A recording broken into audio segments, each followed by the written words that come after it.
Assalamualaikum warahmatullahi wabarakatuh.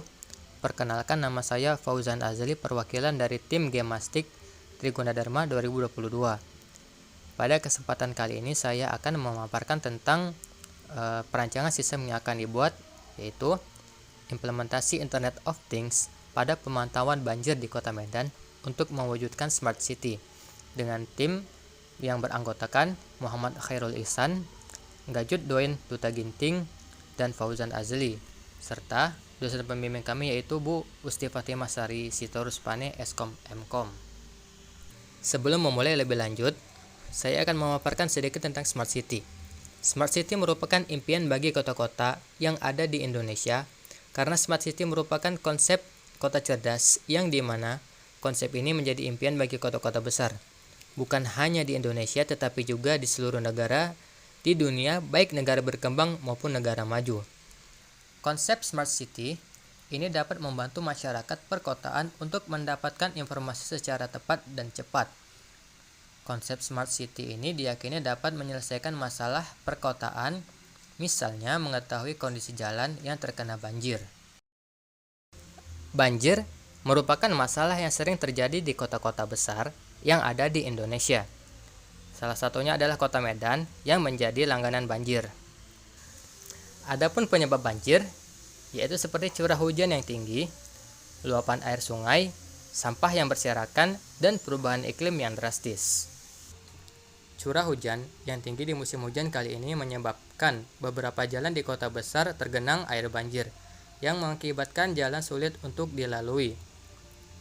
Adapun kendala yang dihadapi seperti macet, mogok, hingga hal-hal buruk yang tidak diinginkan seperti kecelakaan. Seperti yang terlihat pada gambar, di mana pengendara mendorong kendaraan yang mogok akibat terendam air banjir. Dan ada pula mobil yang harus berhati-hati melewati jalanan dikarenakan tergelinang air banjir.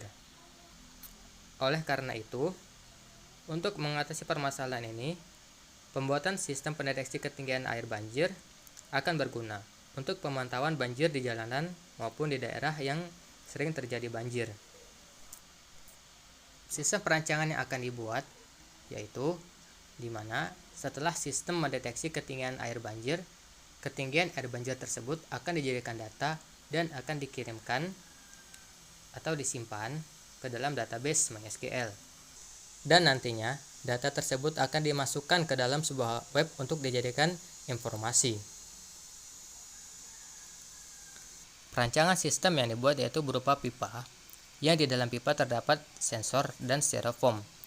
Sensor berfungsi membaca ketinggian dari styrofoam.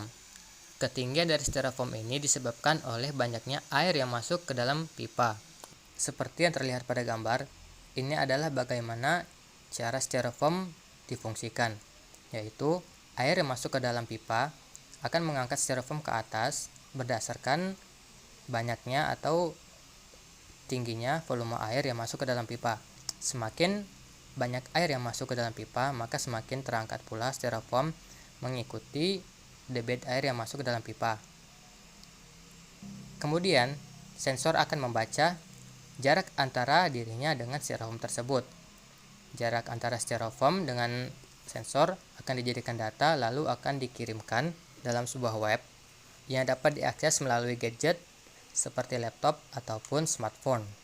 Ada pula manfaat sistem perancangan kami yang terdapat pada 3 poin. Yang pertama, pada pengguna jalan. Yang kedua, pada masyarakat sekitar. Yang ketiga, pada pemerintah daerah.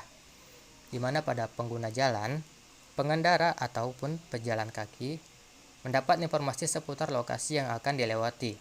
Apakah dapat dilalui atau bisa mengambil jalan memutar. Lalu pada masyarakat sekitar, masyarakat dapat lebih siaga dalam menghadapi banjir yang akan terjadi, serta dapat melakukan persiapan untuk kemungkinan hal buruk yang akan terjadi. Lalu yang ketiga, pada pemerintahan daerah. Pada pemerintahan daerah, pemerintah dapat mengetahui informasi lebih cepat, serta dapat mengambil keputusan untuk menindaklanjuti terjadinya kebanjiran. Maka, itulah pemaparan sistem perancangan dari kami untuk mewujudkan Smart City pada Kota Medan. Atas perhatiannya kami ucapkan terima kasih. Wassalamualaikum warahmatullahi wabarakatuh.